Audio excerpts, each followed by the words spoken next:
Good morning, good morning, good morning, and welcome to Ancient Irish Tales. And today's tale is the long awaited in the Ulster cycle, the most famous of all the Irish tales, the Cattle Raid of Cooley. Well, there's a lot to unpack in this story, so we'll just go right into it right now. And welcome to the Cattle Raid of Cooley! Now, let's dive into this. This is, in the Ulster cycle still, the most famous of all stories in the Ulster cycle and represents the nearing the end of the cycle. There's still a lot more in this cycle, like a bunch more stories, like the death of all the heroes that we've been hearing so much about. So, let's unpack this. This is the Cattle Raid of Cooley. You might want to put on something nice, sit by a fire, relax. It's going to be a long one, warning you right now, because the Cattle Raid of Cooley is a very long story. So, sit back, relax, grab a glass of mead, and let's enjoy. The Cattle Raid of Cooley, also known as Cu Chulainn, is the central epic of the Ulster cycle. It exists in several versions, the oldest of which goes back to probably the 8th century. Now, that's when it was written down. It was probably told well before that. It's just it got written down in the 8th century. The tale opens with the famous pillow talk, a racy dialogue between Queen Mav of Connacht and her henpecked husband, Ailill. The queen, on finding that her possessions equal those of her husband, except for one bull, the white horned of Connacht, determines to make it up by, of course, defenses by gaining possessions of the most famous bull in Ireland, the Don of Cooley, which is the property of Dara, the chieftain of Ulster. When Mav learns she cannot obtain the Don as a loan, she determines to take the animal by force and gathers an army to invade Ulster. Owning the temporary debility of all adult warriors of Ulster, the, 17-year-old Cu Chulainn undertakes to oppose Mav's host single-handed. When Mav hears of Cu Chulainn, she inquires about him from the Ulster exiles and her army, and learns of his boyish exploits. As a result of the agreement between Mav and Cu Chulainn, the Ulster champion meets at a fjord on the border of the two provinces, a single Connacht warrior each day, over a period extending from Simonius till the beginning of spring. The men of Connacht finally succeed in invading Ulster and carrying off the Don of Cooley. But they are later defeated by the Ulstermen, now restored to their normal strength. The Don of Cooley, after slaying the white horn of Connacht, returns to his native district. And Ulster's man bellows of triumph till, his heart kind of bursts and dies. In spite of the obvious imperfections, the Cattle Raid of Cooley is a splendid example of an epic in the making. It shows more evidence of literary artistry, and it is not without passages of marked power and impermanence, and while the combat between Cu Chulainn and his friend Fierland is one of the most famous passages in Irish literature. Let's begin now. The pillow talk. Once upon a time, when Ailill and Mav had spread the royal bed in Corran, the stronghold of Connacht, such was the pillow talk betwixt them. Said Ailill, "True is the saying, O woman. She is well-off woman, that is a rich man's wife." "Aye, that she is," answered the wife. "But wherefore sayest thou so?" "For this," Ailill replied, "that thou art this day better off than the day that I first took thee." And then answered Mav, "As well off as I was before I ever saw thee." "But was a wealth indeed we never heard nor knew of," said Ailill. But a woman's wealth was all wealth's the hardest foes from the lands next thine. Where won't they carry off a spoil of booty that thou took from thee? Not so was I, said Mab. The High King of Erin himself was my father, Eric Frederick, son of Finan, son of Firin, son of Fergan, son of Ron, son of Regan, son of Bershix, son of Beoch, son of Elnan Erch, son of Angus Turbrick. Of daughters had he 6. Dubra, Ethan, El, Kurth, Mugan, and Mav, myself. That was the noblest and seems of all. It was I was the goodliest of them in bounty and gift-giving, in riches and treasures. It was I, the best them in battle and strife and combat. It was I that had 1,500 royal mercenaries and the sons of aliens exiled from their own land, as is more than the sons of the freemen of the land. There was a standing house guard, hold guard, continued Mav. Hence hath my father bestowed one of the 5 provinces of Erin upon me, and this, the province of Conqueror, whereof Mav of Corcan am I called. Men from Thurn, son of Rosrog, king of Leinster, to seek me for a wife, and I refused him. And from Cober, Nifir, son of Rosrog, king of Tara, to woo me, and I refused him. And they came from Concobar, son of Fershfinan, king of Ulster, and I refused him likewise. They came from Erebek, and I went not, for that it is I extracted the peculiar bride gift, such as no woman ever required of a man of Erin, namely, a husband without averse, without jealousy, and without fear. For should he be the man of whom I shall live, we were ill-matched together, ill-matched, as I was great largest gift-giving, and was he a disgrace for my husband. If I should be better at spending than he, and for it is said that I was superior in wealth and treasures to him, well, no disgrace would it be once I great as the other. Were my husband a coward, it were as unfit for us to be mated, for I'm by myself and alone breaks battles and fights combats, and it will be reproached for my husband should his wife be more than full of life than himself, and no reproach are being equally bold. Should he be jealous, the husband with whom I should live, that too would not suit me, for there never was a time that I had not one man in shadow of another. Howbeit such a husband have I found, namely in thyself, a son of Rosrogan of Leinster. Thou wast not cherished, thou wast not jealous, thou wast not sluggard. It was I plated thee and gave precious price to thee, for if right belongs to the bride of clothing, namely the raiment of 12 men, a chariot worth thrice 7 bondsmaids, and a breadth of face of red gold, and weight of thine forearm white bronze. Whosoever brings shame and sorrow, and madness, upon thee, no claim for compensation or satisfaction hast thou, therefore, and myself have not.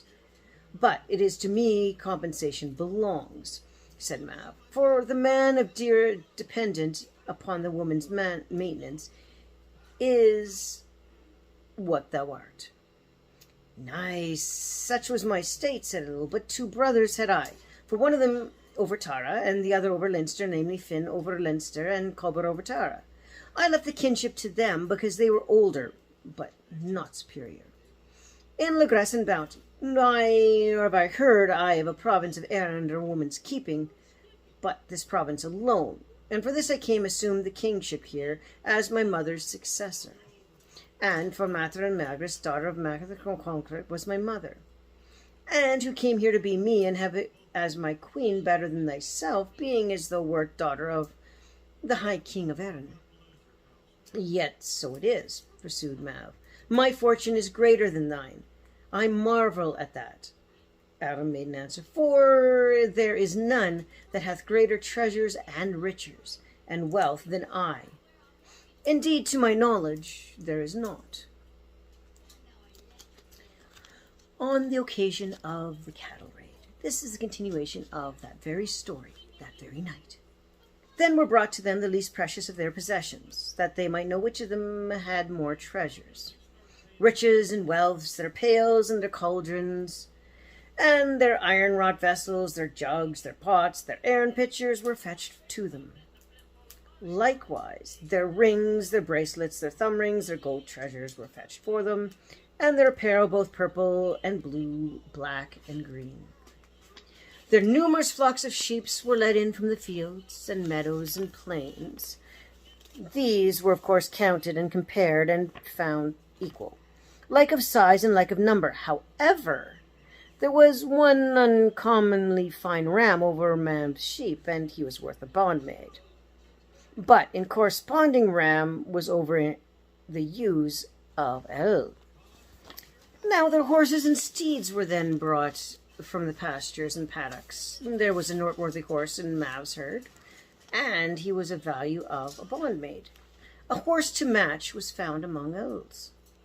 Then there were numerous doves and swine driven from the woods and shelving glens and woods. These were numbered and counted and claimed, and there was a noteworthy boar with Mav and yet another with El. Next they brought before them the doves of the cattle and their herds, and all the roaming flocks from the breaks and the wastes of the province. There were counted and numbered and claimed that they were the same for both, equal in size, equal in number, except only there was an especial bull of the Bawn of Alil, and he was a calf of one of Mav's cows, the Anfeneric, the white-horned, was his name.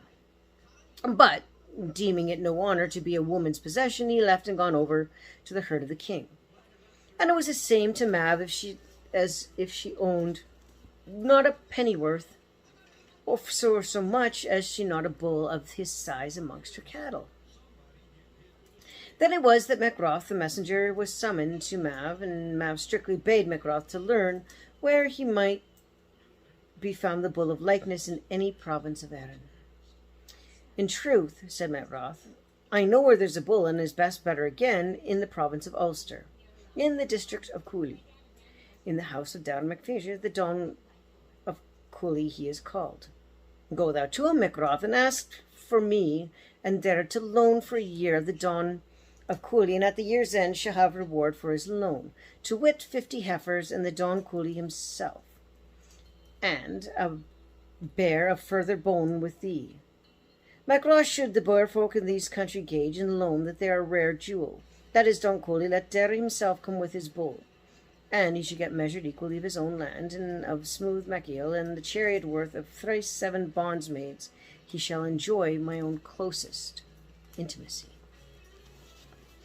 Thereupon the foot messengers went to the house of Derry Macphail, and it was numbered and wherewith MacGregor went, namely 9 members of Mav's court. Welcomed was lavish on Macroth and Derry's house. Fitting welcome was chief messenger of all was Macroth. Derry asked Macroth why he brought himself on this journey and why he'd come. The messenger announced the cause for which he came and related the connection between Mav and Elil.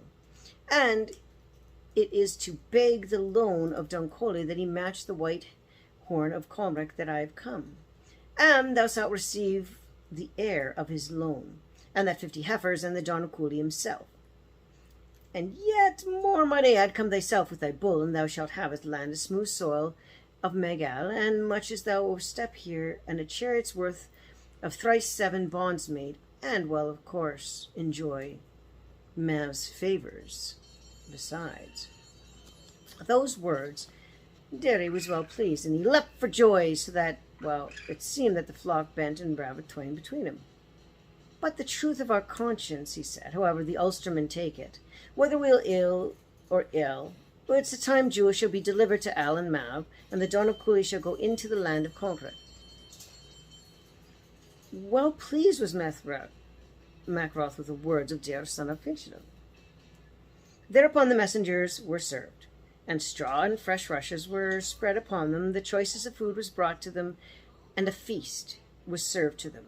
And soon they were noisy and intoxicated, and discourse took place between the 2 messengers. "'Tis true what I say," spoke one. "Good is the man in whose house we are." "Of truth, he is good."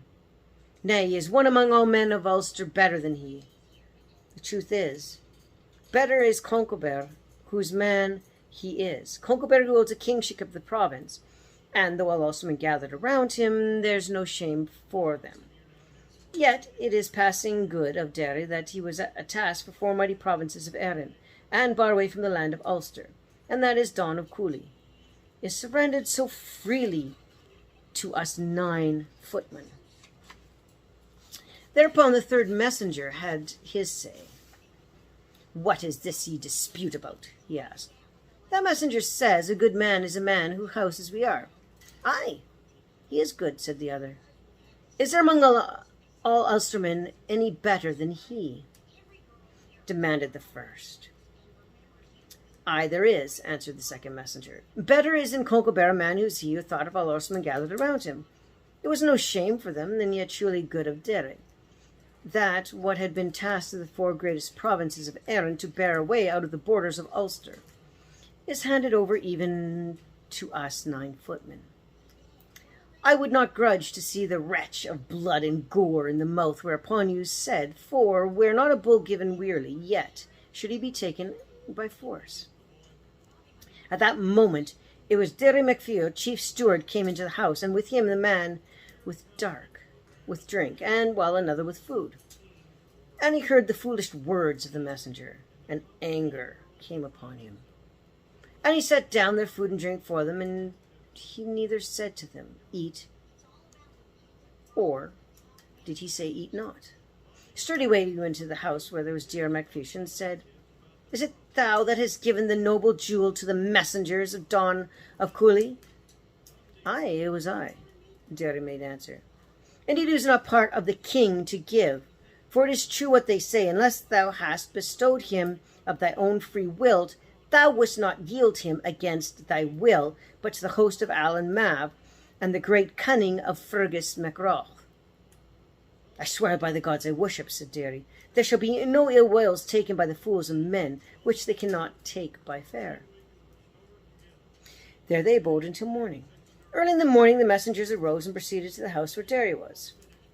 Tell us, Lord, how we may reach the place where the Don of Cooley is kept.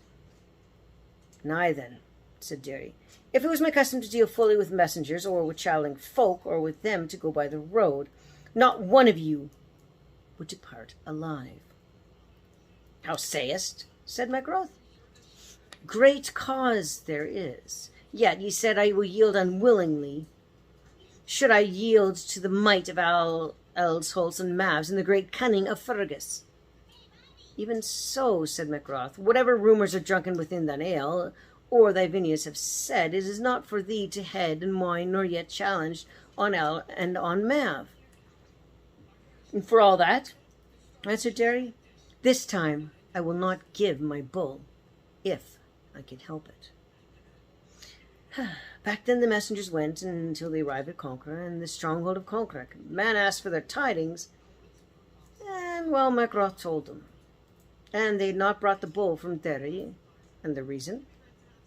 MacRoth recounted to her the dispute arose, that there is no need to polish knots over such affairs as MacRoth, for it was known if the Don of Cooley would not be given with their will, it would be taken in despite, and taken he shall be. So far is recounted the occasion of the cattle raid. The next part, the combat of Cu Chulainn and Fiorend. The 4 great provinces of Erin were set side by side against Cu Chulainn from the Monday before Simonius to Wednesday after spring beginning, and without leave to work or harm or vent their rage on the provinces of Ulster, while yet all Ulstermen were snuck in their 9 days, pained and Clontarf sought out battle in strange foreign lands, paying tribute and tax of Ulster. Sad was the plight and strait of Cu Chulainn during that time, that he was not a day or night without fury combat waged on him by the men of Erin, well, until he killed countless 27 sons of Cu Chulainn, a Ferric deformed in many deeds, successes which are not enumerated here. Now, this was the sore grievance of Mav and that the men of Erin took counsel on who should well be fit to send forward to do battle with Cu Chulainn, to drive him off from him. On one accord, they declared that it should be Fir, son of Domer, son of Dir, the great and valiant warrior of the Firdonum, the Hornskin, from Erstormum, the irresistible force, and the Black Rock of Destruction of their own dear foster brother, Cu Chulainn. And fitting was him to go thither, and well matched alike in manner and fight and combat under the same instructions he had done successful deeds of valor in arms. And, well, learning the art of shash with Uster and Ifi. Yet it was feeling the oak in one's fist and search in hand that the serpent's den going into the lair of the lion, for hero or champion in the world aside from, well, Cu Chulainn, to fight the combat with Firend. On whoever fjord and river is met in shield. Neither of them outmatched the other, saved in feat of the Gubrur, bag spear, which Cu Chulainn possessed. Howbeit against this, Firend was hone-skinned when fighting, and in combat with a warrior on the fjord, and they thought he could be avoided Galburg and defended himself against it, because of the horn against him, and such neither arms nor magnitude of edges could pierce it. Then were messengers and envoys sent from Mav and El to Firend. Firend denied the request and dismissed and sent back the messengers. And he went not to them, for he knew wherefore they would have him to fight in combat with his friend, and with his comrade and his foster brother Cu Chulainn. Then did Mav dispatch to Firend and the Druids and poets the camp of lampooners and hard attackers to the end that they might make 3 satires to stay him in the scoffing speeches against him, to mock at him and revel disgrace him, that they might rise 3 blisters in his face, blemish, and disgrace, that he might not find a place in the world to lay his head, that he would not come to them to the tent of Mav and El. Pharaoh came with him for the sake of his own honor and for the fear of bringing shame upon him, and since he deemed it better to fall in the shafts of valor and bravery and skilled than to fall by the shafts of satire, abuse, and reproach. And when Firend come to camp, Mav and El behind beheld him, and great, the most wonderful joy possessed them. And they set him to where their trusty people were, and he was honored and waited on, and the choice of well-flavored strong liquor was poured out for him, and he became drunken and merry. Finbar, daughter of Alamav, was, of course, seated at his side. It was Finbar that placed her hand on every goblet and cup Firir quaffed. It was she that gave him 3 kisses with every cup that he took. She it was that passed him the sweet-smelling apples over the bosom of her tunic. This was what she ceased not to say, that her darling and chosen sweetheart of the world's men was Firend. And when Mav got Firend drunken and merry, great rewards were promised to him if he would make fight and combat. When now Firend was satisfied, happy, and joyful, Mav spoke. Hail now, Firend. Dost thou know the occasion where thou art summoned to this tent? I know not in truth, unless it be that the nobles and the men of Erin are here. Why is the last fitting time for me that any good warrior? It is not that indeed, answered Mav, but to give thee a chariot worth 4 times 7 bonds made, and the appeal of 2 men and 10 men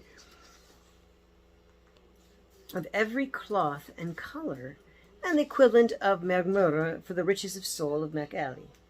And thou shouldst be at all times in Kraken, and the wine be poured for thee and thee there, and the freedom of descendants, and the race forever, free of tribute, free of rent, without constraining camp, and take part in, well, our expeditions, without duress for thy son, or for thy grandson, or for thy great-grandson, till the end of time and existence.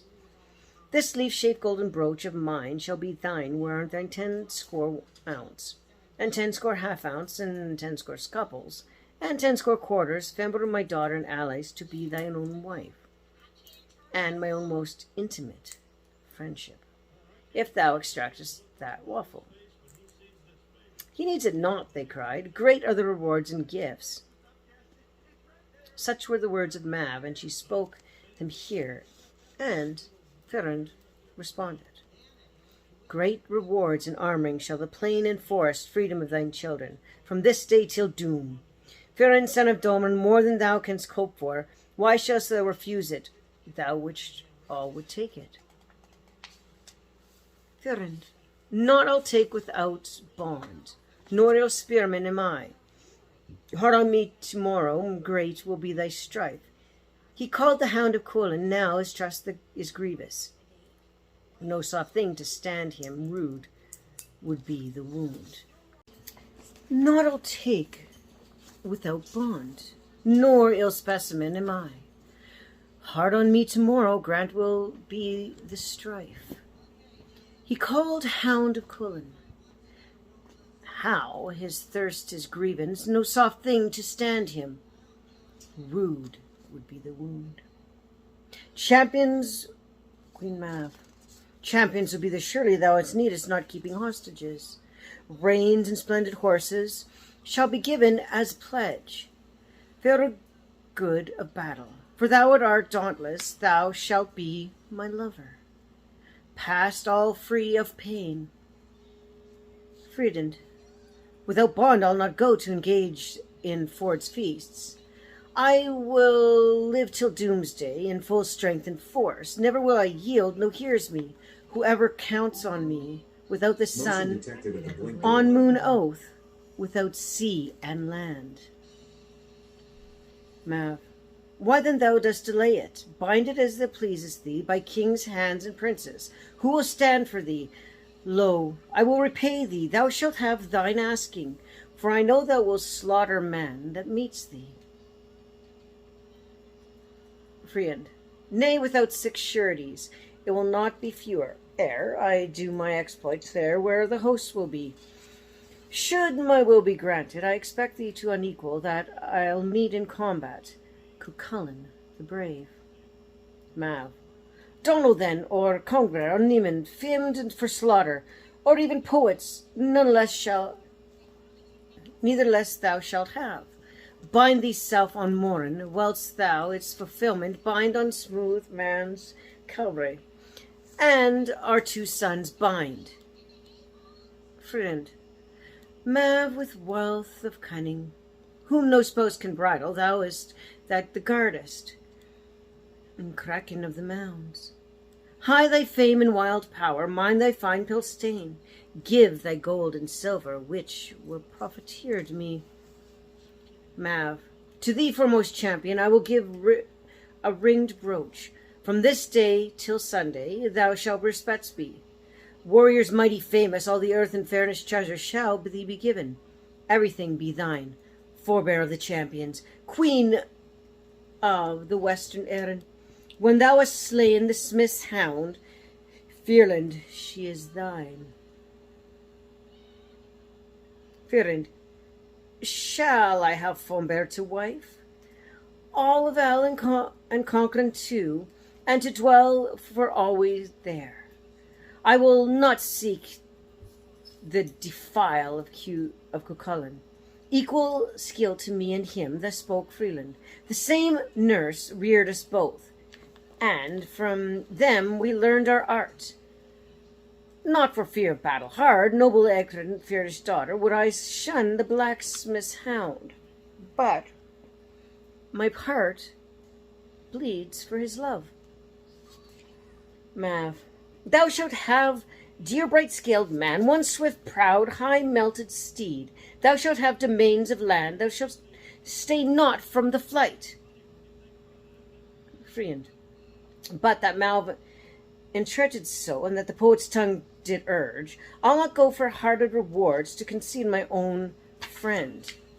Son of Dolman of white cheeks, shouldn't thou check this hero's hound? Forever thy fame will live, when thou comest to Freeland's ford. Then they say one and all those gifts were great. 'Tis true they are great, but they are, said Freeland. With Mab herself I will leave them, and will not accept them, if it'll be to do battle or combat with my foster brother, the man of my alliance and affection, and my equal in skill in arms, namely with Cu Chulainn, he said. Motion detected at the lookout. Greatest toll, this greatest toll, battle with the hound of Gore. Liefer would I battle thrice with 200 men of Fell, also known as Ireland. Same with the Erin. So Ireland really does have two names, Fell and Erin. Sad the fight, and sad the fight. I am the hound of feet shall wage. I shall hack both flesh and blood. Skin and body we shall hew. Sad, O God, ye sad, O gods, that a woman should part. My heart half in blameless hound, half the brave hound's heart am I. Liefer would I, liefer far, arms should slay me by fierce fight, than the death of the hero's hound should be food for the ravenous birds. Tell him this. Oh, tell him this to the hound of boisterous hue. Fearless Scouse hath foretold my fall on the fjord through him. Woe to Mav, ye woe to Mav, who hast used her guile on us. She has set me face to face 'gainst Cu Chulainn, hard the toil.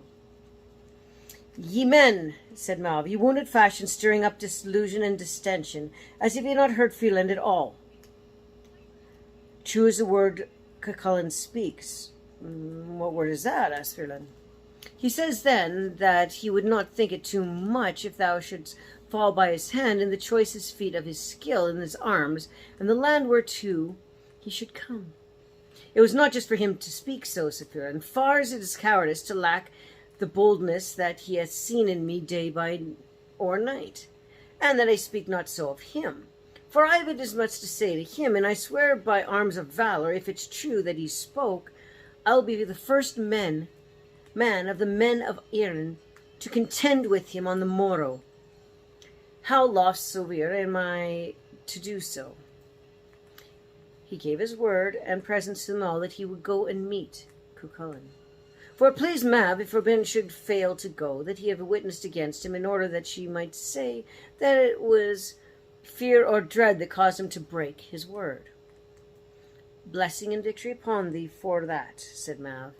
It pleases me more than thee should show fear of lack of boldness, for every man loves his own land. And how is it better for him to seek warfare of Ulster, because his mother was descended from the Ulstermen, than for thee to seek the warfare of Concrecht, and as thou art the son of King Concrecht? Then it was Mav, ordained from Firad and easy surety, of a covenant to fight, and contended on the morrow that with 6 warriors of the champions of Erin, or to fight contended with Cu Chulainn alone, if to him is the last seem lighter. Firland retained of Mab the easy surety, as he thought, to send as for 6 men for fulfillment of the terms which had been promised him, should Cu Chulainn fall at his hands. There is a wonderful warrior of Ulsterman presented at the content, and there was Fergus MacRogue. Fergus betook him to his tent. Woe is me for the deed that will be done on the morning of the morrow. And what deed is that? His tent folk asked. My good fosterling Cu Chulainn will be slain. Now, alas, who makes that boast? Not hard to say. None other but his dear, beloved foster brother, Firland, son of Doran. What bear you not my blessing? Fergus continued. And let one of you go with a warning and mercy to Cu Chulainn, if perchance he will leave the ford on the morn of the morrow. As we live, said they, thought it were thyself was on the ford of battle. We would not go near him to seek thee. Come, my lad, cried Fergus, get our horses for us and yoke the chariot. Then when Fergus' horses fetched him, and the chariot was yoked, and he came forward to his place of combat, where Cu Chulainn was, to inform him of the challenge that Firland was to fight with him. A chariot comes hither towards us, O Cu Chulainn, cried Log. For in this wise was a glee, with his back towards his lord, as the 2 played chess. He used to win every other game of draughts and chess with his master. Watch the guard of 4 points of the compass was he besides. What manner of chariot is it? Asked Cu Chulainn. A chariot like to a royal fort, huge with its yoke, strong, golden, with its great board of copper, with its shafts of bronze, with its 2 horses, black with swift stout and strong forked.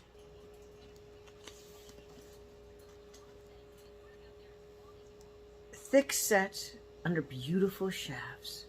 One kindly-broaded warrior is the combatant on the chariot. A curly forked beard he wears that reaches below, outside over the smooth lower part of his soft tunic, which would shatter 50 warriors in one day of storm rain under the heavy shield of the warrior's beard. A bent buckler, white, beautiful, many colors he bears, with his 3 stout wrought chains, so that there is, well, room for an edge to edge of 4 troops of 10 behind the leader. And of the shield which hangs upon the board back of the warrior, a long, hard-edged, broad red sword in the sheath, woven and twisted of white silver. A strong 3-ridged spear, wound and braided with all gleaming white silver, he has laying across the chariot. Not difficult to recognize him, said Cu Chulainn. It is my master Fergus that comes hither with a warning and with compassion for me before all the 4 provinces of Erin. Fergus drew nigh and sprang from his chariot. Cu Chulainn bade him welcome. Welcome is thy coming, O Master Fergus, cried Cu Chulainn. If a flock of birds comes into the plain, thou shalt have a duck with half of another. If a fish comes in the river mouth, thou shalt have a salmon with the other.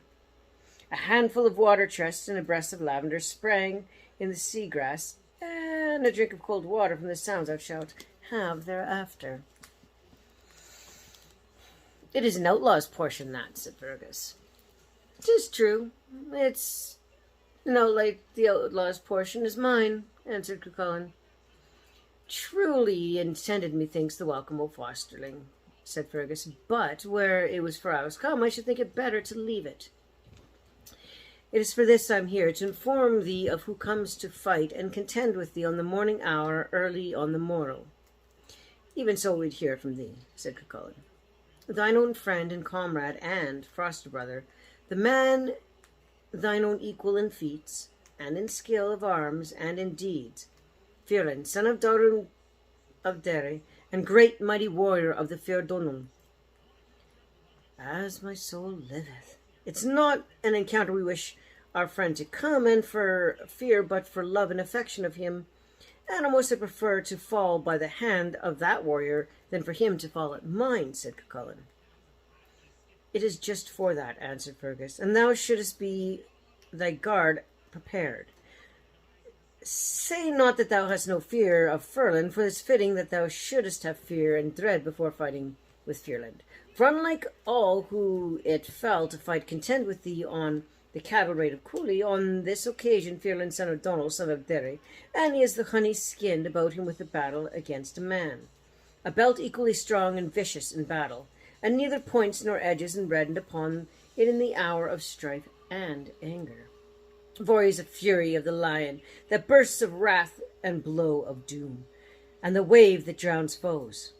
Speak not thus, cried Cu Chulainn, for I swear by the arms of my valour, the oath that my people swear, and every limb and every joint will be at a pliant rush in the bed of the river underneath the point of his sword. If he show himself to me at the fjord, truly I am here, said Cu Chulainn. Checking and staying 4 or 5 grand provinces of Erin from Monday at Simonius till the beginning of spring, and have not left my post for a night's disappoint through shortly opposing the men of Erin on the cattle raid, and this time I have not put forth in the retreat before anyone nor man of the magnitude, and methinks just little will turn and fight before him. And thus he spoke, that it was not fear for him that caused his anxiety regarding the fight, but his love for him. And on his part, so spoke Fergus, putting on him guard because Fearland's strength, and said these words. And Cu Chulainn responded, Fergus, O Cu Chulainn, splendid deed, lo, this time of thee to rise. Here in rage against thee comes Fearland, red-faced Domhnall's son. Cu Chulainn, here I am, no easy task, holding Erin's men at bay. Afoot I have neither turned in my fight with single foe. Fergus, fierce the man with scores of deeds, no light thing to him subdue. Strong as hundreds, brave is mine, point and pricks, not edge cuts him not. Cu Chulainn, if we clash upon the fjord, I and Fearland of known skill will not part until we know fierce will our weapon fight. Fergus, greatest deed awaits thy hand. Fight with Fearland Domhnall's son, hard, stern arms with stubborn edge. Shalt thou have, thou Cuchulainn's hound. After that, Fergus returned to the camp of halting place of the men of Erin, lest the men of Erin should say he was betraying them for forsaking them. If he should remain longer than he did conversing with Cu Chulainn, and they took farewell to each other. Now, as regards the charioteer of Cu Chulainn after Fergus went to them. What wilt thou do tonight? Asked Log. What indeed? Said Cu Chulainn. It will be thus. Fearland will come to attack thee with a new beauty of planting and dressing, of hair and washing and bathing, in 4 provinces of Erin, with him to look at the combat. I would that thou should go, so there will get a like adorning for thyself as place where Emer Fogran, Emer of the beautiful hair, thy wife, daughter of Forgomac, and Curan clan of Deton, in 2 oxen meadow, in Subber fought, where thou wilt get even such adorning for thyself. It's fitting to do so, said Cu Chulainn. Then Cu Chulainn went thither that night to Dundalgan, his stronghold, and passed the night with his wife. His doings from that time are not related here now. As for Fearland, he betook himself to the tent of his people, and imparted on him the easy surety which Mab had attained for him to do combat and battle with 6 warriors on the morrow, or to do combat and battle with Cu Chulainn alone. If he thought it a lighter task, he made known to them that also fair terms he obtained from Mab in sending the same 6 warriors for the fulfillment of the covenant she had made with him, should Cu Chulainn fall by his hand. The folk of Fearland were not joyful bade and cheerful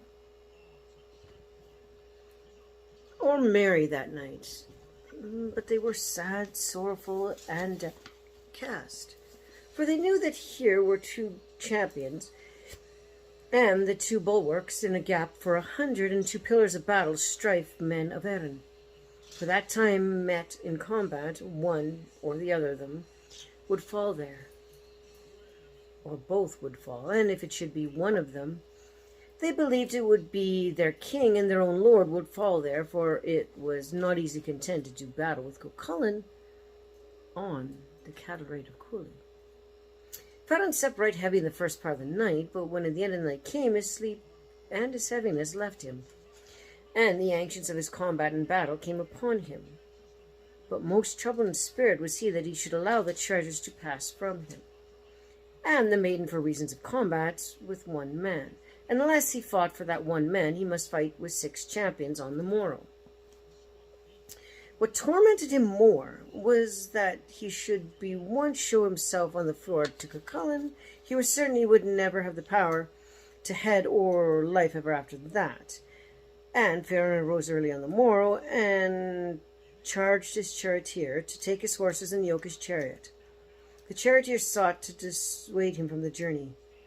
By our word, said the gillie, it will be better for thee to remain than to go hither, for do not more do I commend it from thee than I condemn it.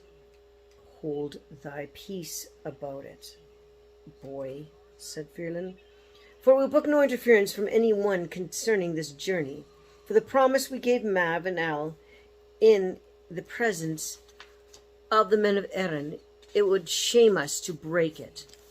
For they would say it was for fear or dread that caused us to break it. And by coincidence, it would not be lift or fall by myself by Cu Chulainn's hand, then it should befall mine on this occasion. And should Cu Chulainn fall by my hand on the fjord of combat, then shall Mav and many of the men of Erin fall by my hand, because the pledge they extorted from me, and I drunken and merry. And in this manner he spoke convincingly with the other charioteer, and urged these words of the little lay that follows, urging the charioteer and servant responded. A friend, let us haste to the encounter, to battle with this man. On the fjord we will come to, over which Bav will shriek, to meet with Cu Chulainn, to wound his slight body, to thrust a spear through him, so that he may die. The henchman, a.k.a. chariot wrangler. To say it were better than that threats are not gentle, death sickness will one of you have, and sad will ye part, to meet Ulster's noblest, to meet whence ill conduct long will the men speak of it. Alas, for thy course. Fearland, not fair what thou speakest, no fear hast thou, warrior. We owe no one meekness. We stay not for thee. Hush, Gilly. About us the time will bring strong hearts, more meet strength than weakness. Let us on to the tryst. Fearland's horses were now brought forth, and his chariot was hitched, and he sent forth from the camp for the fjord of the battle, when yet day was its full light, had not come there for him. My lad, it is not fitting that we make our journey without bidding farewell to the men of Erin. Turn thy horse and chariot toward the men of Erin. Thrice the servant turned the heads of the horses and the chariot towards the men of Erin. Then came upon Mav, letting her water from on her floor of her tent. Al, sleepest thou still? Asked Mav. Not so, replied Al. Dost thou hear the new son-in-law taking farewell of thee? Is that what he does? Asked Al. It is that, truly, Mav answered. But I swear by what my tribe swears, not one and same feet will the man who makes the greeting come back to you. Howbeit ye have profited from a happy alliance of marriage with it. If only Cu Chulainn falls by his hand, I should be pleased if they both fell, yet I would prefer that Fearland should escape. Fearland came to the fjord of combat. Look, my lad, said Fearland, is Cu Chulainn on the ford? That he is not, replied Gurley. Look well for us, said Fearland. Cu Chulainn is not a little speck where he would be hiding, answered the Gill. It is true then, my lad. Till this day Cu Chulainn has not heard of a goodly warrior coming to meet him on the Cattle Raid of Cooley. And now, when he has heard of one, he has left the ford. Shame on thee for slender Cu Chulainn in his absence. Rememberest thou not when they greet in battle to German Gobris above the borders of Tyrrhen Sea? Thou leavest the sword with the hosts, and it was Cu Chulainn who slew 100 warriors till he reached it and brought it to thee. And mindest thou well where we might that night? The girl asked her father. I know not, said Fearland. At the house of Scotch Stewart, said the other. And thou weakest proudly in advance of all of us into that house. The crow gave him a blow with thy three-pointed fork in the small of the back, so thou fewest like a bolt over the door. Cu Chulainn came in and gave the curl a blow with his sword, so that he made 2 pieces of him. I was there in the house steward while you were in his place, and if that were the day without stay, thou wouldst better warrior than Cu Chulainn. Wrong is what thou hast done, O girl Gilly, said Fearland. For would I not have come to combat, hadst thou spoken thus to me at first? Why dost thou not lay the chariot post at my side, and the skin coverings over my head, so that I may sleep now? Alas, said Gilly, it's not a sorry sleep before, dear, and I pack of wolves here. How so, girlie? Art thou not able to keep watch and guard for me? I am, Gilly answered. Unless they come in clouds or in the air attack thee, then shall come from the east and from the west and attack thee without warning, and without notice. "Come, girlie," said Fierland. "Unharness the horse, and spread for me the cushions and skins of my chariot under me here, so that I may sleep off my heavy fit of sleep and slumber here, for I slept not the last part of the night, and with anxiousness of battle and combat." And Gilly unharnessed the horses he had unfastened the chariot under him. And speeding beneath Fierland, the chariot cloths, he slipped off the heavy fit of sleep that was on him. And the Gilly remained on watch and guard for him. Now how Cu Chulainn fared is related here. He arose not till the day in which his bright light had come to him, lest the man of Erin might say it was fear of fright the champion that he had if he should arise early. And when the day of his full light had come, he passed his hand over his face and blade of his charioteer. "Take his horses and yoke them in his chariot. Come, Gilly," said Cu Chulainn. "Take off the horses for us and harness our chariot." Gilly is the name of the person that wrangles the chariot. Sometimes you get their actual name, sometimes you don't. "Take out our horses and harness the chariot, for the early riser is the warrior appointed to meet us. Fierland, son of Domor, son of Diri, if Fierland awaits us, he must needs think it long." "The horses are taken out," said Gilly. "The chariot is harnessed. Mount, and it will be no shame to thee valor to go thither." Cu Chulainn stepped into the chariot, and they pressed forward onto the fjord. Then it was a cutting feat performing battle-winning red-sworded hero Cu Chulainn, son of Shislan, mounted this chariot, so that they were shrieked around him. Goblins and fiends and spirits of the glens and demons of the air, for the Tuatha De Danann, were wont to set up their cries around him, to the end that the dread and the fear of the fright and the terror of him might be so much greater in every battle and on every field and every fight that at every combat he wont. Not long had Farron Charity waited when he heard something in a rush and a crash and a hurling sound, and a din and thunder and clatter and clash, and namely a shield cry of feet shields, and jangle of javelins, and the dead shrieking of swords, and the thud of the helmet, and the ring of spears, and the clang of cuirasses, and the striking of arms, and the fury of feet, and the straining of ropes, and the whir of wheels, and the creaking of the chariot, the tramping of horses' hooves, and the deep voice of the heroes, the battle warrior, in grave speech with his servant, on his way to the ford, and attacked his opponent. The servant came and touched his master with his hand, and awakened him. "Friend, master," said the youth, "rise up, they are here to meet thee at the fjord." Then Farron arose, and girt his body in his war dress of battle and combat. And the gillie spoke these words to him. "The roll of the chariot is a far yoke of silver. A great man and steward overlaps the strong car. O'er Bryn Rose, over Bran, their swift path they hasten. Past o' trees and towns, tree stump, victorious they speed. The sly hand that delveth, a fair chief urgent, a free hawk that speedeth. He steeds towards the south, gore-coloured, the Cara. And as sure as he will take us, we know vain to hide it. He brings us defeat. Woe to him on the hillock, the brave hound before him. Last year I foretold it, that some time he'd come." "Come, Gillie," said Farron, "for what reason pressest thou this man ever since I am come from my house? And is it amongst cause of strife with thee that thou hast praised him thus highly? But Alan Mav hath prophesied to me that this man will fall by my hand, and since it is his reward, he shall quickly be torn asunder by me. Make ready the arms on the ford against his coming."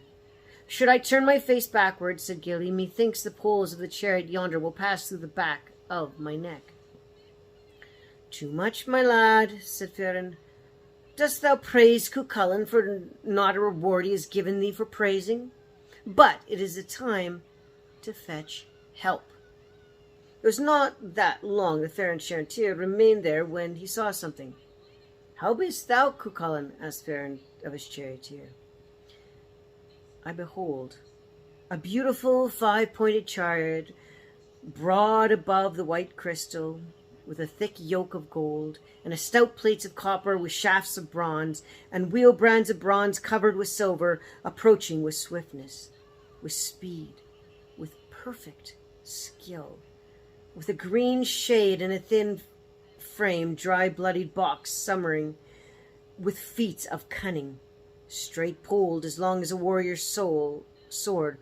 On this is room for a hero's 7 arms, the fair seat of the Lord, 2 wheels dark black, a pole tin with red enamel of beautiful color, 2 inlaid golden bridles. This chariot is placed behind 2 feet of steeds, nimble and furious, small-herded, bounding, large-cared, small-nosed, sharp-beaked, red-chested, galley-prancing, with infinite nostrils, broad-chested and quick-hearted, high-flanked, broad-hoofed, slender-limbed, overpowering and resolute. A grey, broaded hip, small-step, longing-maned horse, whose name is Latha, the Grey of Macha. And under one of the yokes of the charioteers, a blast christened, swift-moving, broad-black horses, whose name is Dub, the Black. And Sirgan under the other, like unto a hawk after the prey on sharp tremendous day, or to the tearing of a blast of wind of spring on Macha, on a March day over the back of a plain, or under the startled stag when first roused by the hounds in the first of the chase, are Cu Chulainn's 2 horses before the chariot. And if they were on glowing fiery flags, so it is to shake the earth and make it tremble with fleetness of their course. In front of his chariot is a man with fair, curly, long hair. There is around him a cloak of blue part and purple, a spear, red and keen-cutting blades, flaming red in his hands. The semblance of these hands and hairs is namely brown hair next to the skin of his head, blood-red hair in the middle. A crown of gold is the 3rd head of hair. Beautiful is the arrangement of his hair, so that it makes 3 coils down behind his shoulders. Even as a thread of gold it seems where its hue has been wrought over the edges of an anvil. Or like the yellow bees whereupon shines the suns of a summer's day is the shining of each single hair on his head. 7 toes he has on each of his feet, and 7 fingers on each of his hands, and the brilliance of his very great fire around his eye. Befitting him is a charioteer beside him, with a curly jet black hair, soaring broad over his head, a coral garment around him, open at the elbows, a horsewhip very fine and golden in his hand, and a light grey cloak wrapped around him, and a goad of white silver in his hand. He plies the goad wherever way would go to the deed to renowned warrior that is in the chariot. And Cu Chulainn reached the fjord. Found awaited on the south side of the fjord, Cu Chulainn stood at the north side. Faubert bid welcome to Cu Chulainn. "Welcome is thy coming, O Cu Chulainn," said Fjord. "Truly spoken as seemed thou welcome always till now," answered Cu Chulainn. "But today I will put no more trust in it, and, O Fjord," said Cu Chulainn, "it is fitter for me to bid thee welcome, and then thee shouldst welcome me, for it is thou art the come to the land, a province wherein I dwell. And it is not fitting for thee to come and contend to do battle with me. It were fitter for me to go and contend to do battle with thee. For before thee in a fight are my women and my boys and my youths and my steeds and my troops and horses, my droves and my flocks and herds of cattle." "Good, O Cu Chulainn," said Fjord. "What has ever brought thee out of the contend to do battle with me? For when we are together with Skash and Unsrug with Alfie, thou wast not man worthy of me, for thou wast my serving man, even for arming my spear and dressing my bed." "That was indeed true," answered Cu Chulainn. "Because of my youth and my littleness did I so much for thee, but this is by no means my mood today. For there is not a warrior in the world I would not drive off this day in the field of battle and combat. It was far too long, not too long before they met in the middle of the fjord. And then it was that each of them cast sharp-cutting reproaches at the other, renouncing his friendship, and Feron spoke these words there, and Cu Chulainn responded. Feron, what led thee, O Cool, to fight a strong champion? Thy flesh will gore red. Over smoke of thy steeds, alas for thy journey, a kindling of firebrands, on the sore need of healing, if home thou shouldst reach. Cu Chulainn, I've come here before warriors around the herd of wild boar, before troops of hundreds, to drown thee in deep in anger, to prove thee in hundredfold battle, till on thee come havoc, defended thy head. Feron, here stands ones to crush thee. 'Tis I will destroy thee. From me there shall come the fight of their warriors in the presence of Ulster, that long they remember the loss that was theirs. Cu Chulainn, how then shall we combat? For wrong shall we have the size, despite all will go there, to fight on the fjord, or is it with the hard swords, or even with red spear points, before the horse to slay thee, if thou hour hath come? Ford, before sunset, before nightfall, if need be, then guard thee. I'll fight thee at Barash, not bloodthirsty fight. The Ulstermen call thee. He has him, O hearken, the sight of will distress them, that thou them will pass. Cu Chulainn, in danger grap fallen, a hand is thy life term. On thy plead by weapons, know gentle thy skill. One champion will slay thee. We both will encounter, no more shall lead forays, from this day till doom. Feron, away with thy warnings, thou world's greatest braggart, nor Gordon nor pardon, low warrior for thee. It is I that we will know thee through the heart of the chaining. This lad merely trickles without skill or force. Cu Chulainn, when we were with Scarrett for the wont arms of training together, we'd fare forth and seek every fight. Thou hast my heart's comrade, my clan, and my kingsman. Never found I one dearer. Thy loss would be sad. Feron, thou wagerest thy honour unless we do battle before the cock crows, and the head on a spit, Cu Chulainn of Cooley. Mad frenzy her sees thee, all ill will weak on thee, for thine is the sin. Come now, O Feron, cried Cu Chulainn, not meet was it for thee to come and contend and do battle with me, because of the instigation and intermingling of Al and Mav, and because of false promises that they have made thee. Because of their deceitful terms on the maiden Fambra have many good men been slain, and all have came because of those promised of deceit. Neither profit nor success did it bring them, and they have fallen by me.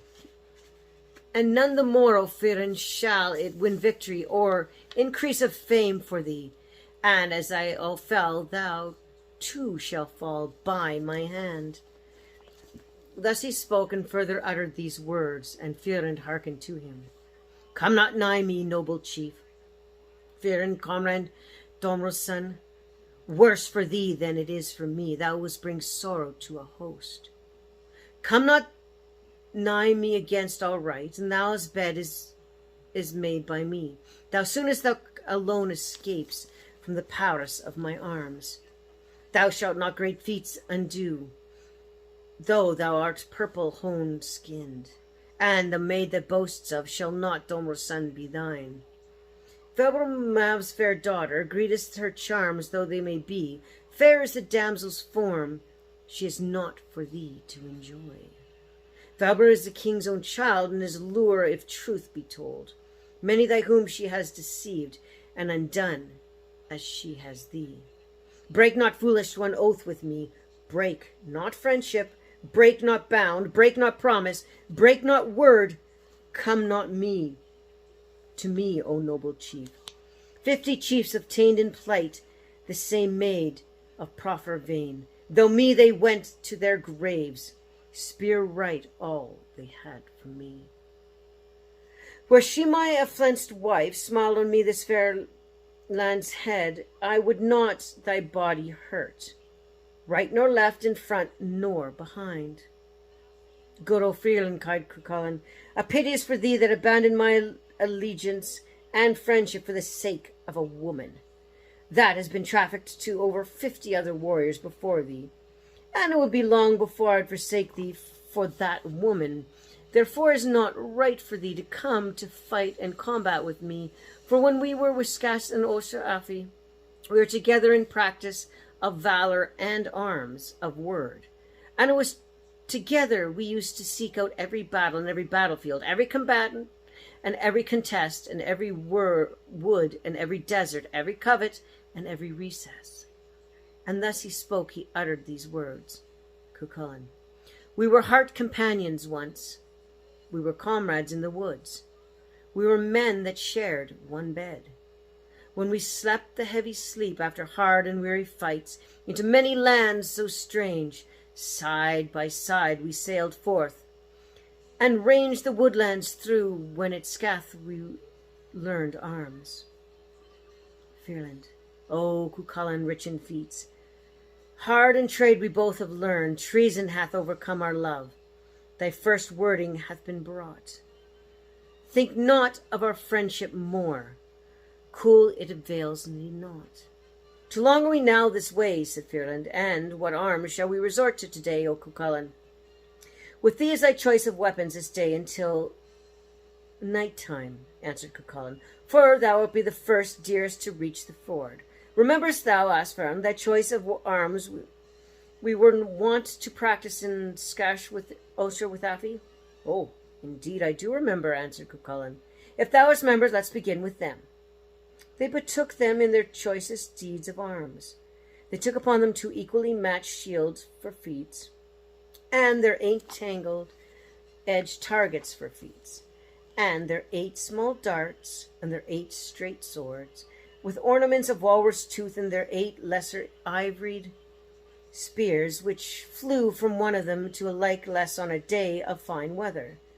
They cast no weapons that struck not. Each of them was busy casting the other with those missiles, from morning's early twilight until noon's midday. And while they overcame their various feats with these bosses and hallows and feat shields, however great excellence of throwing on either side, equally great was the excellence of defense, so that during all that time neither bled nor reddened the other. Let us cease now from this bout of arms, O Cu Chulainn, said Freeland, for is not such decision our decision will come. Ye surely let us cease if thou time hath come, answered Cu Chulainn. Then they ceased. They threw their feet trickle from them and into the hands of the charioteers. To what weapon shall we resort to next, O Cu Chulainn? asked Fjord. Thine is a choice of weapons until nightfall, answered Cu Chulainn, for thou art he whose dearest first reached the ford. Let us begin then, said Fjord, with our straight-cut, smooth, hardened throwing spears, with cords of full-hearted flax on them. Aye, let us begin then, said Cu Chulainn. Then they took them on to hard shields equally strong. They found their straight-cut, smooth-hardened spears with cords of hard flux on them. Each of them was engaged in castings at each other with the spears, from the middle of noon till the yellowness came over the sun at the hour of eating sundown. However, great the excellence of their fence, equally great was the excellence of the throwing on the other side, so that each of them bled and reddened the other during that time. Whilst thou fain make a truce, O Cu Chulainn, asked Freeland. It would please me, replied Cu Chulainn, for those begins with arms have the right to detest. Let us leave off this for now, O Cu Chulainn. Aye, let's leave off. If the time has come, answered Cu Chulainn. So they ceased, and they threw their arms from them into the hands of the charioteers. And thereupon each of them went towards the other in the middle of the fjord, and each of them put his hand on the other's neck and gave 3 kisses in remembrance of his friendship, his fellowship and friendship. Their horses were in one and the same paddock that night, and the charioteers at one and the same fire. And the charioteers made ready a litter bed of fresh rushes for them, with pillows for the wounded men on them. Then he came healing and curing folk to heal and cure them, and they laid healing herbs and grasses and curing charm on each of their cuts and scabs, their gashes, and many wounds. On every healing herb and grass cutting charm that they was brought from the ferrymans of Erin to Cu Chulainn, and was applied to the cuts and scabs and gashes and many wounds of Cu Chulainn. A like potion thereof he sent across the ford westward to Ferind. He put on his wounds in their pools of gore, so that the men of Erin should not have to say, should Ferind fall at his hands, it were more than his share of care had been given to him. On every food and every savoury, soothing, strong drink there was brought by the men of Erin to Ferind. A like portion thereof was sent over the fjord northwards to Cu Chulainn. For the provers of Ferind were more numerous than the provers of Cu Chulainn. All the men of Erin were provers of Ferind, and in the end that helped keep Cu Chulainn off from them. But only the inhabitants of Megbur was the provers of Cu Chulainn. They were wont come dearly, and as every night converse with him. They bed him there that night. Early on the morrow they arose and went forth for combat. To what weapons shall we resort on this day? Asked O'Fearland, asked Cu Chulainn. Thine is the choosing of weapons till night time, Ferind made answer. Because it was I my choice of weapons yesterday, let us take then, said Cu Chulainn, to our great well-tempered lances today. For we think that the thrashing will bring near and deceive battle today than we did the casting yesterday. Let our horses be brought to us and our chariots yoked, and at the end we engage in combat over our horses and chariots on this day. Good, let us do so, Ferind assented. Thereupon they took full form broad shields on them. For that day they took to their great well-tempered lances on that day. Either of them began to pierce and drive, to throw and to press down on the other.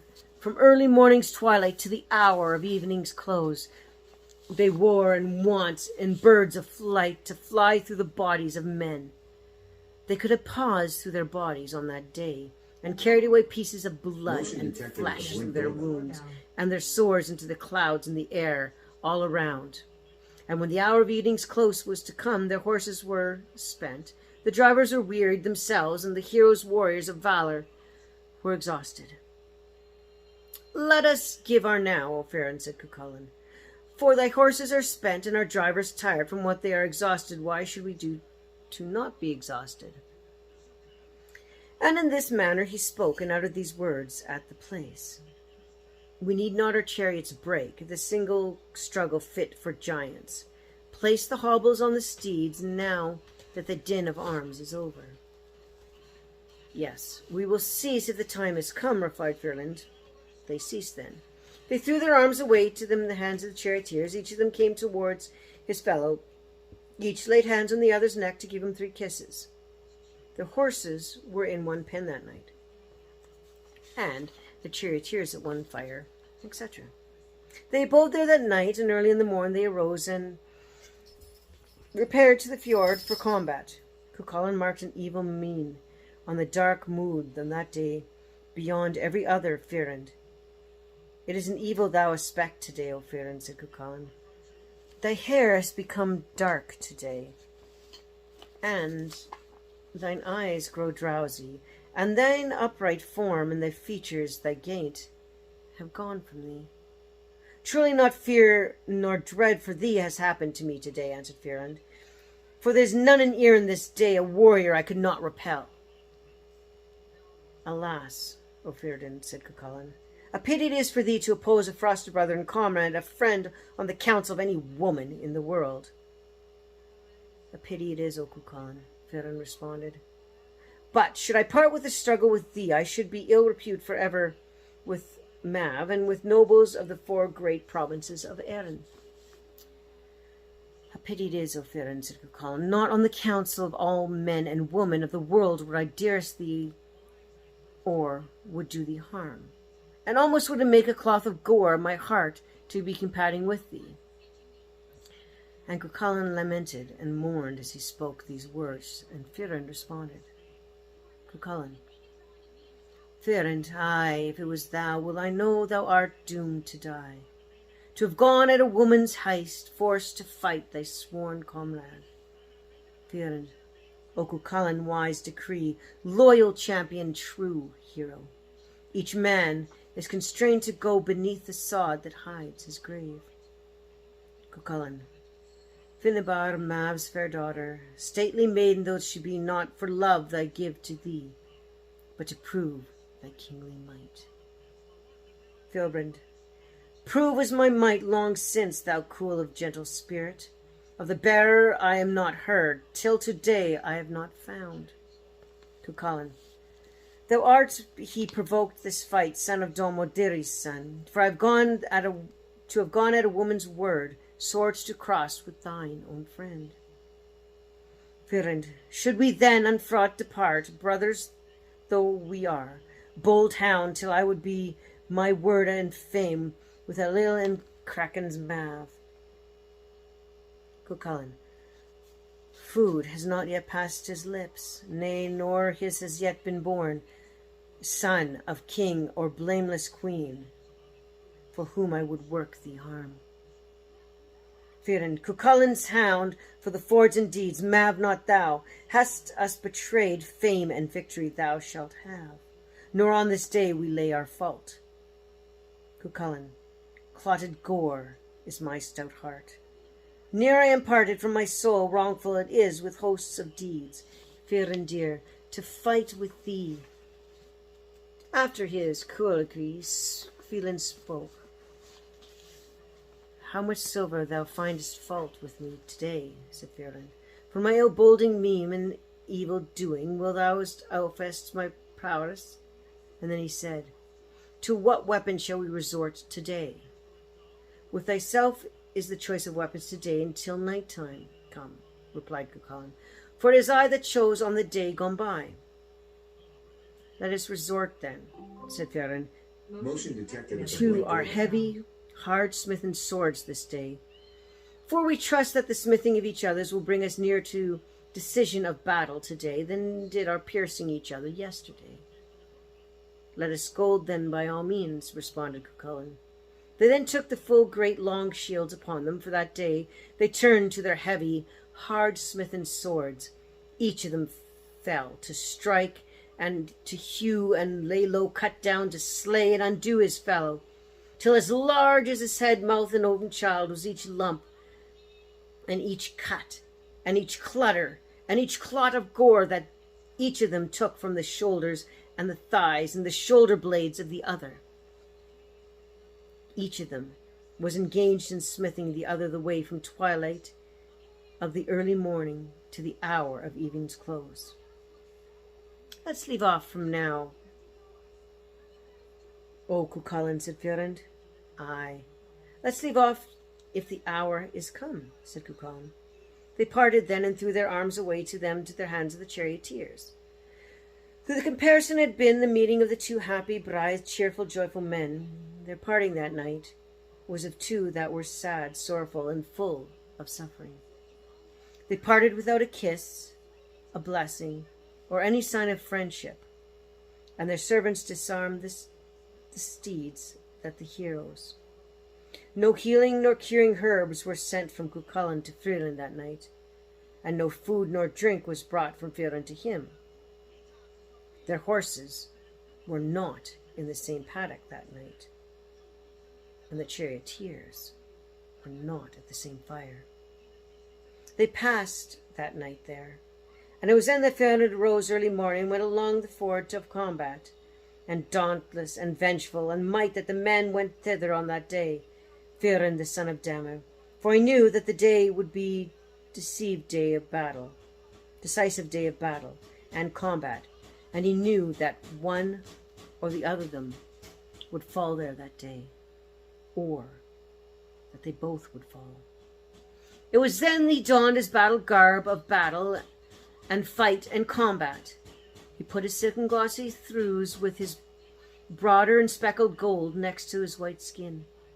Over thus outside he put his brownish leathern, well-sewn kilt. Outside of this he put a huge godly flagstone, the size of a millstone, and the shadow stone of Almbreth, which he had brought from Africa, and there neither points nor edges could pierce.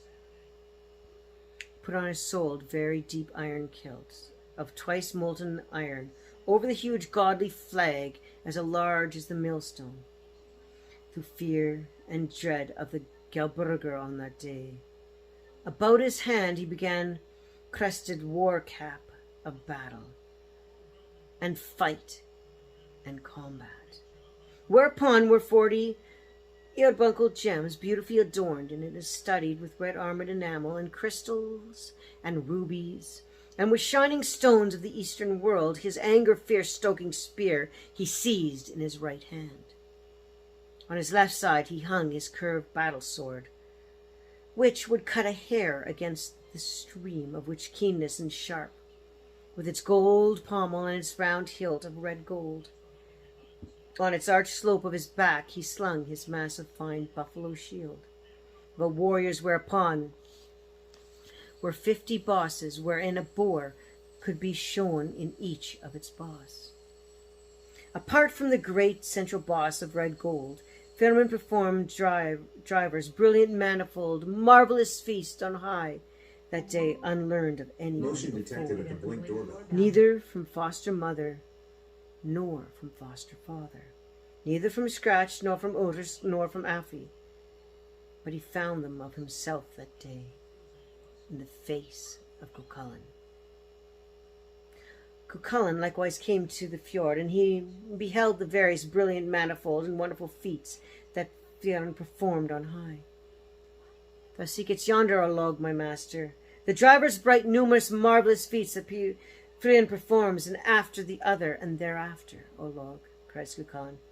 If defeat be my lot this day, thou pick me on the taunt, and me speak evil to him, so that more my spirit and anger shall rise in me. If, however, before me this defeat takes place, say that's to me, praise me, and speak me fair, to the end that greater may be my courage. It certainly shall be done so, if need be, O Croup, Log answered. Then Cu Chulainn too gilded his war harness of battle, and fight and combat about him, and performed all kinds of splendid, manifold, and marvellous feats on high that day, which he had not learned from anyone before, neither with Scratch, nor with Oster, nor with Affy. Firmin deserved those feats, and he knew he'll be piled against him in turn. What weapons shall we resort to today? Asked Cu Chulainn. With thee is the choice of weapons till night-time, Firmin responded. Let us go to the feet of the fjord then, said Cu Chulainn. Aye, let us do so. Albert spoke that he demanded it, and most grievous thing whereto he could go. For he knew that Cu Chulainn used to destroy every hero and every battle soldier who fought him in that feat of the fjord. Great indeed was the deed that was done on the ford that day. The 2 great horses, the 2 champions, the 2 chariot fighters of the west of Europe, the 2 bright torches of valor of Gaul, and the 2 hands of dispensing favor and giving rewards, jewels, and treasures in the west of the northern world, and 2 veterans of skill, and the 2 keys of bravery of Gaul, and the man for quelling invariance and discord of Conrach, the man of guarding the cattle and the herds of Ulster, he brought together in an encounter as from afar set to slay or kill each other. Though the sorrow of distension and the enchantment of Alan Mav, each of them was busy hurling at each other in those deeds of arms that from early morning's glowing till the middle of noon.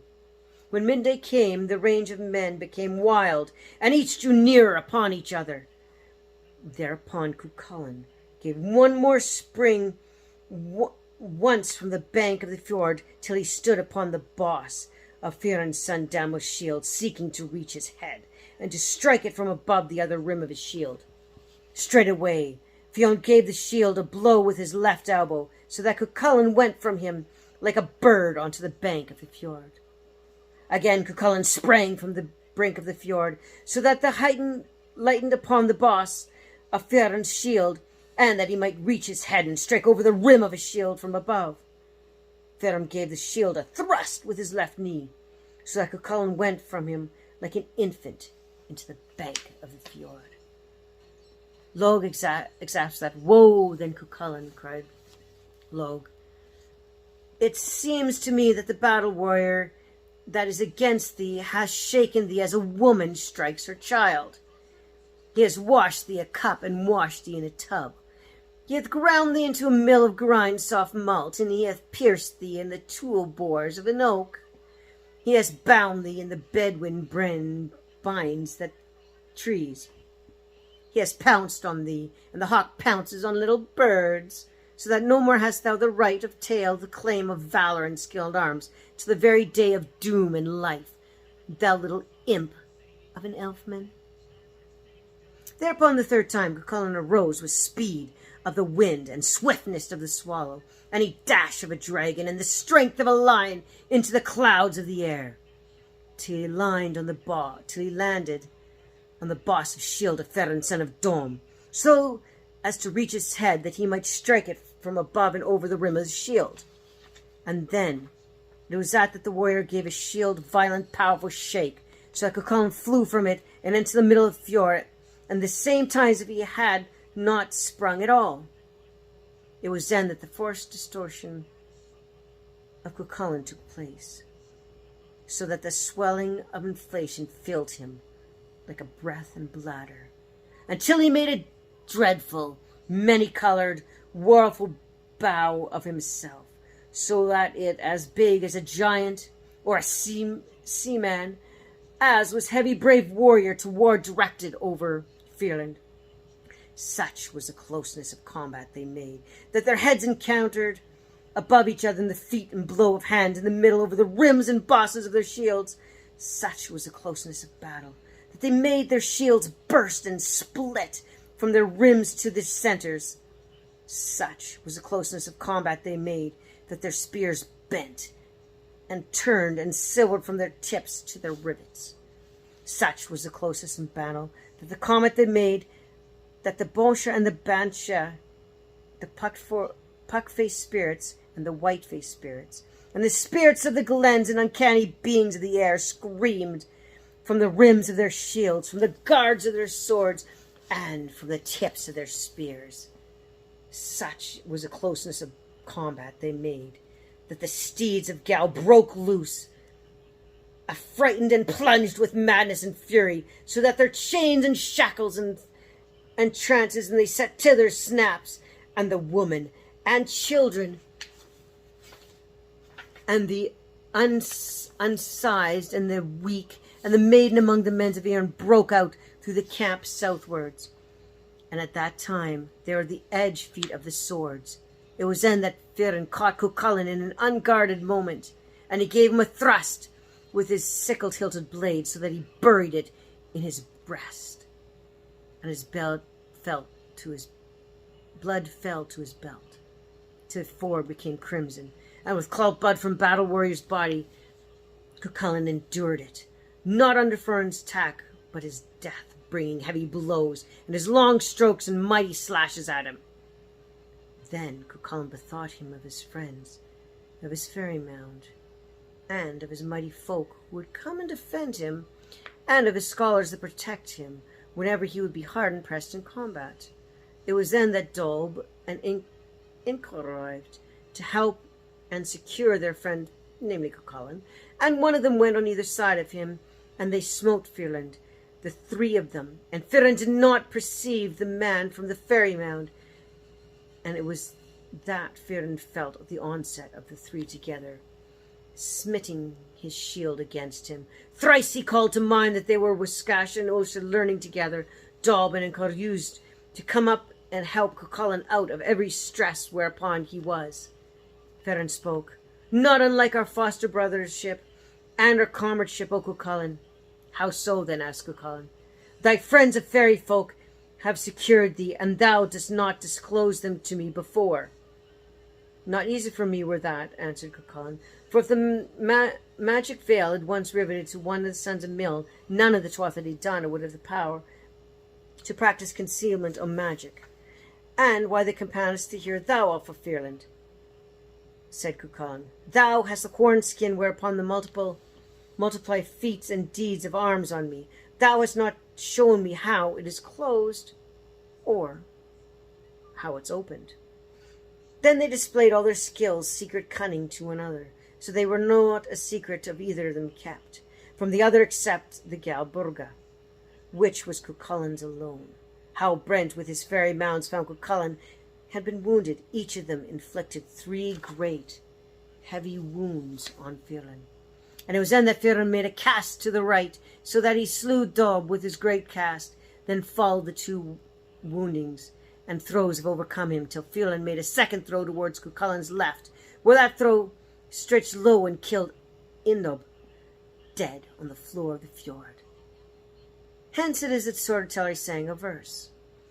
Why is this called Fion's fold, even though 3 men fell? None of the last washed their spoils at Stub and in the ford. There was what need to relate further. When the devoted equally great series of warriors, and that hard battle, victorious wild champions that fought for Cu Chulainn had fallen, it greatly strengthened the courage of Fionn, so that it gave him 2 blows for every blow of Cu Chulainn's. When Log MacGregor saw the Lord being overcome by crashing blows of the champion who opposed him, Log began to stir up and rebuke Cu Chulainn in such a way that his swelling and inflation filled Cu Chulainn from the top to the ground, so that it made dreadful, wonderful bow of himself like a rainbow in a shower of rain. And he made Fionn with the violence of a dragon, or with the strength of a bloodhound. And Cu Chulainn called for the Galburger from Log MacRomur, and this was its nature. In the stream it was made ready, and from beneath the fork of the foot it was cast. The wound of a single spear it gave when it entered the body, and 30 barbs it had when it opened. And he could not be drawn out of a man until the flesh had been cut out about it. Thereupon Log came forward to the brink of the river, to place where the fresh water dampened, and the Galburger was sharpened and set in position. He filled the pool, and stopped the stream, and checked the tide of the fjord. Fion's charioteer watched the work of Fionn, and said to him early in the morning, Now, Gilly, do not hold back Log from me today, and I will hold back Cu Chulainn from thee and from men forever. 'Tis a pity, said Fion's charioteer. No match for him am I, for a man of combat 100 is amongst the men of Erin, that I am not. Still, however slight this help, I shall not come till the Lord past me. It would thus were the charioteers, the 2 brothers they were, namely Ilk MacRogbra and Log MacRogbra, as Il MacRogbra was in watching his brother thus making the dam, till he filled the pools and went Galburga down the wards. It was then that I went up and released the stream, and opened the dam to uphold the fixing of Galburga. Cu Chulainn became deep purple and red all over when he saw the setting undone of the Galburga. He sprang from the top of the ground, so that he aligned the light and quick on the rim of Fion's shield. Fionn gave a strong shake of his shield, so that he hurled Cu Chulainn into the measure of 9 paces out westward over the fjord. Then Cu Chulainn called and shouted to Log to set about preparing the Galburga for him. Log hastened to the pool and began work. I'd run Oakham Dam and release it before the stream. Log sprang at his brother, and they grappled on the spot. Log threw id and handled him sorely, and it was loth to use weapons on him.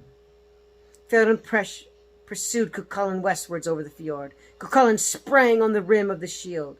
Fionn shook the shield, so that he spent Cu Chulainn the space of 9 paces eastward over the fjord. Cu Chulainn called and shouted to Log, and bade him stop the stream and make ready the spear. Log attempted to come nigh it, but Fion's charioteer opposed him, so that Log turned upon him and left on him steady bottom of the fjord. He gave him many heavy blow with a clenched fist on the face of countenance, so that he broke his mouth and his nose, and put eyes in sight, and his left him lying wounded, and full of terror. And forthwith Log left him and filled the pool and checked the stream, and stilled the noise in the river's voice and set position, the Galburga. After some time, Thurin's charioteer rose from his death cloud, and set his hands on his face and countenance, and he looked away towards the fjord of combat, and saw Log fixing the Galburga. He ran again to the pool and made a breach in it, and quickly, spookily, the river burst into the booming ground, bellying bank, breaking bellows, making his own wild course. Cu Chulainn became purple and red all over when he saw the settling of Galburga had been disturbed. And for a third time he sprang on top of the guard and alighted the edge of Februg's shield, so that to strike him over the shield from above. Februg gave a blow with his left knee against the leather of the bear's shield, so that Cu Chulainn was thrown into the waves of the fjord. Thereupon Feron gave 3 severe woundings to Cu Chulainn. Cu Chulainn cried and shouted loudly to Log to make ready the Galburga for him. Log attempted to get near it, but Februg's charioteer prevented it, and then Lug grew very wroth at his brother, and made a spring at him. And he closed his long, full, valiant hands over him, and he quickly threw him into the ground, and straightway bound him, that he went quickly and courageously, so that he filled the pool and straight stream, and set the Galburga. And he called out to Cu Chulainn that it was ready, for it was not to be discharged without a quick word of warning before it. Hence it is that Log cried out, "Ware, beware the Galburga, battle-winning Chulainn's hound," and the rest. And he said it to Cu Chulainn along the stream. And thus it was that Cu Chulainn let fly the wild Galburga from the fork of his irresistible right foot. Feron began to defend the fjord against Cu Chulainn, so that the noble Cu Chulainn arose with swiftness of the shallow and the wall of Stormplay and the rafters of Frugament, so that he laid the whole breath and his 2 feet bend at the fjord. In spirit of champion, Feron prepared for the feat according to the report thereof. He lowered his shield, so that the spear went over its edge into the watery water-color river. He looked at Cu Chulainn, and he saw all various venomous feats made ready. And he knew not with them he should first give answer, whether to the fist-breast spear, or to the wind-shield's broad spear, or to the short spear from the middle of the palm, or to the white Galburga over the fair watery river. When Feron saw that his girdle had been thrown and hard and Galburga called for, he thrust his shields down, protecting the lower part of his body. Cu Chulainn grappled the short spear that was in his hand, and cast it off the palm of his hand, and over to the rim of the shield, and over the edge of the horse, and so that his father the further half was visible after piercing Feron's heart in his bosom. Feron gave a thrust of his shield upwards to protect the upper part of his body. Though it was help that came too late, Logs sent Galburga down the stream, and Cu Chulainn caught it in the fork of his foot. And when Feron rose to shield, Cu Chulainn threw the Galburga as far as he could cast it underneath at Feron, so that it passed through the strong, thick iron apron of wrought iron, and broke in 3 parts the huge, godly stone the size of a millstone, so that it cut its way through the body's protection into him, till every joint and every limb was filled with its barbs. Aye, that blow suffices, sighed Feron. I am fallen of that. But yet one thing more might doest thou drive with me right foot. And it was not fair of thee for me not to fall by thy hand. And yet he spoke and uttered these words. O Cu of grand feats, unfairly I am slain. Thou guilt clings to me, my blood falls on thee. No meed for the wench, wretched, who treason's grasp. Now weak is my voice. Ah, gone is my bloom. My ribs' armor's burst. My heart is all agore. I battled not well. I am smitten, Cu Chulainn. Unfair side by side to come to the fjord, 'gainst my noble ward, hath Mab turned my hand. There will come rocks and crows to graze on my arms, to eat flesh and blood. A tale, Cu Chulainn, for thee. Thereupon Cu Chulainn hastened towards Fionn and clasped his arms about him, and bore him with his arms and his armour and his dress northwards over the fjord, so that they would be with his face to the north of the ford. In Ulster the triumph took place, not to the west of the fjord, where the men of Erin. Cu Chulainn laid Fionn there on the ground, and a cloud and a faint and a swoon came over Cu Chulainn there at the head of Fionn. Long asparatic, and from all the men of Erin arose for the attack upon him. O come, O Cor, cried Log, arise now for thy trance, for the men of Erin will now come and attack us. It is not single combat they will allow us now that Fionn son of Doma, son of Firi, is fallen by thee. What availeth to me to arise, O Gilly, said Cu Chulainn, now that this one is fallen by my hand? This is wise, Gilly spoke and uttered these words to Cu Chulainn, responded. Log, now arise, O Imran's hound, for most fits the courage highs. Fionn hast thou thrown a host, the gods' fate. Now thy fight was hard. Cu Chulainn, Motion detected at the lookout in the back car. what avails me is courage now. I am oppressed with rage and grief for the deed that I have done on his body. Sordid sorrow. Log, it's because of thee not weep filtered for thee, to exult, that red-speared one and thee hath left. Painful wounded stepped in gore. Cu Chulainn, even if he had cleaved my leg, and with one hand severed two, woe that Fionn, who rode steeds, should not ever be in life. Log, liefer far from as comes to pass, to the maidens of Red Branch, he to die, thou to remain, thy grudge not that he should part. Cu Chulainn, from that day I left Cooley, seeking high and splendid Malv, carnage she has had, with fame of her warriors whom I have slain. Log, thou hast had no sleep in peace, in pursuit of the great cattle raid. Thou troop was few and small. Thou oft wouldst rise on early morn. Cu Chulainn began to lament beyond Fionn, and he spoke these words. Alas, O Fionn, he said, it was thine ill fortune that thou didst not take counsel with any of these that knew my real deeds of valor and arms before we met in clash of battle. Motion detected at the lookout in the back car. Unhappy for thee that Log MacRugba did not make thee blush in regard to our comradeship. Unhappy for thee that the truly faithful warning of Fergus thou did not take. Unhappy for thee that dear Trophy Triumph, battle victorious Connell counselled thee not in regard to our comradeship. For those men will not have spoken in obedience of the messages or desires of orders or false words of promise for the fair-haired woman of Combrach.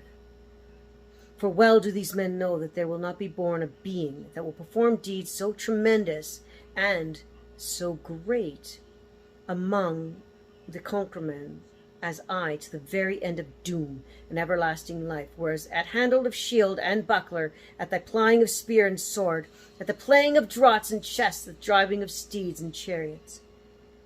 And he spoke these warm words sadly and sorrowfully in praise of Fionn.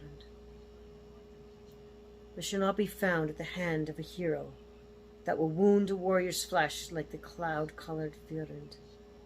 There shall not be heard from the gap of danger the cry of that red-mouthed Bav to the winged, shackled, speckled flock's phantoms.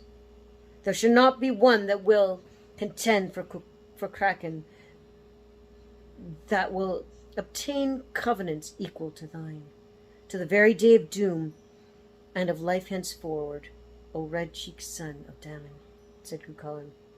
And it was at that Cu Chulainn arose, stood over Fionn. Ah, Fionn, said Cu Chulainn, great have the men of Erin deceived and abandoned thee, to bring thee to contend and do battle with me. For no easy thing it is to contend and do battle with me on the Cattle Raid of Cooley. And yet, never before have I found combat that was distressed me sore as thy combat, then save the combat of Ofer Afi, mine own son. Thus he spoke and uttered these words. Ah, Fionn, betrayed to death, our last meeting, oh, how sad. Thou to die and I to remain, ever sad our long farewell. We over yonder dwelt when Scash is steadfast true, 'tis we thought till the end of time, our friendship never would end. Dear to me thy noble blush, dear thy calmly perfect form, dear thine eye blue-grey and clear, dear thine wisdom and thy speech. Never stood in rendering fight, never wrath manhood held, nor slang shield across broad back, one like thee, Donald's red son. Never have I met till now, since I slew Afi's own son, on thy peer and deeds of arms, never have I found Fionn. Fionn Mav's daughter, Fionn Benar, Mav's daughter fair, beauteous lovely thou she be, as a gad around the sand or Motion stones, detected at the blink doorbell. she was shown to thee, Ferd. Then Cu Chulainn turned his gaze on Fionn. Aye, my master Log, cried Cu Chulainn. Now, strip Fionn and take his armour and garments off him, that I may see the brooch for the sake of which he entered combat, and fight with me. Log came up and stripped Fionn. He took the armour off him, and he saw the brooch, and he placed the brooch in Cu Chulainn's hand. And Cu Chulainn began to lament and mourn over Fionn, and he spoke these words. Alas, golden brooch, Fionn of the hosts, O good smitter, strong, victorious thy hand. Thy hair blonde curry and wealth fair and grand, thou softly shaped belt around thee till death, a comradeship dear. Thy noble's eye gleam, thy gold-rimmed shield, and thy sword worth treasures, thy will white silver torque. Thy noble arm bends, and thy chest broad worth wealth, and the fair ruby cheek to fall by my hand. I own was not just, it was no noble fight. Alas, golden brooch, thy death at Cool's hand was dire. O dear calf, unequal the shield thou hast for strife. Unfair was our fight, our woe and defeat, fair and great chief, each host overcome, and put under foot, alas, golden brooch. Come, O Log, my master, cried Cu Chulainn, now cut open Fionn and takes the Galburga out, because I may not have without my weapons. Log came and cut open Fionn, and he took the Galburga out of him. And Cu Chulainn saw his weapons bloody, red and stained by the side of Fionn, and he uttered these words. O Fionn, in gloom we met, thee I see both red and pale. I myself unwashed arms, thou list in thy bed of gore. Were we yonder in the east, with Scash and our Austrix, thy would not be piled lips. 'Twas the two of us in arms of strife. Thus spoke Scash treachery, words go warning, strong and stern. Go ye all to furious fight. German blue-eyed fierce will come. Unto Fionn then I spoke, unto Lugern gracious. To the son of fell-beaten German we would go to meet. We come to the battle rock, over Loch Elan fort shore, and 400 men we brought from the Isles of Anchety. And as I and Fionn have stood at the gate of German's fort, I slew Radin, son of Neil. He slew Rogue, son of Fornal. Fionn slew more on the slope, vast son of Gomber, red sword. Lug, fierce and swift, then slew Murgin and Turmsea, of the Turmsea. I slew after going in 4 times 50 gleam wild men, Fionn killed and for his horde, Dam Damon and Dam Dillon. And laid waste to Shard German's fort over the board of Boshput Sea. German was brought home alive, to our Shard on board a shield. Then our famous nurse made fast our blood pact of enmity, that our anger should not rise amongst the tribe of noble Eir. Sad the morn a day in March, which struck down the weak Dombalson. Woe is me, the friend is fallen, whom I pledged in red blood's draught. Where were that I saw thy death miss the great Greek's warrior's hands?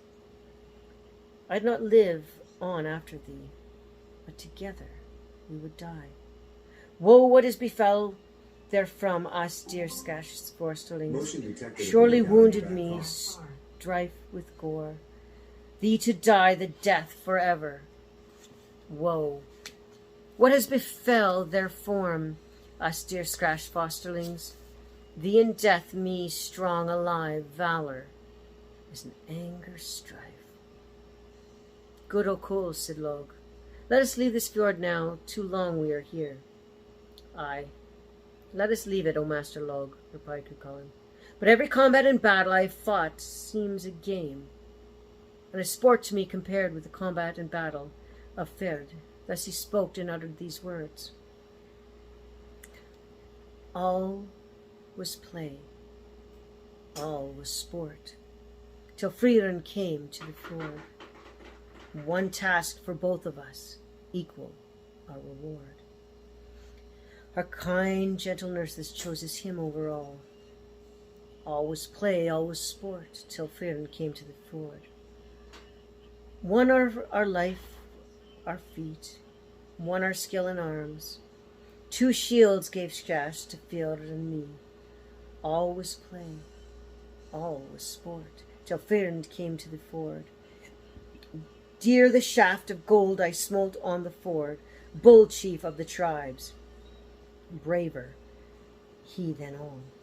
Only games and only sports, till Freeland came to the ford.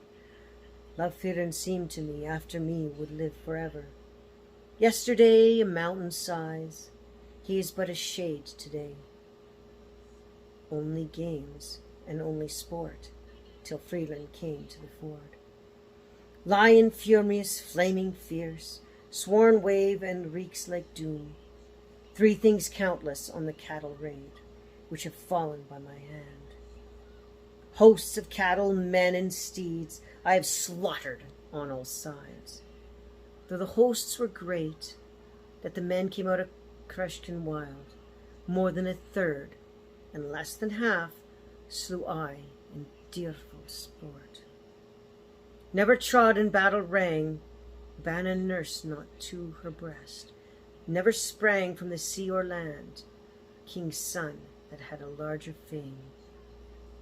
Thus far the combat of Fernbur with Cu Chulainn, and the tragic death of Ferren. As you noticed at the end, in this tale, like with all deaths in Irish history and in Ireland, those who fell in battle, especially if it was great in fight, were honored.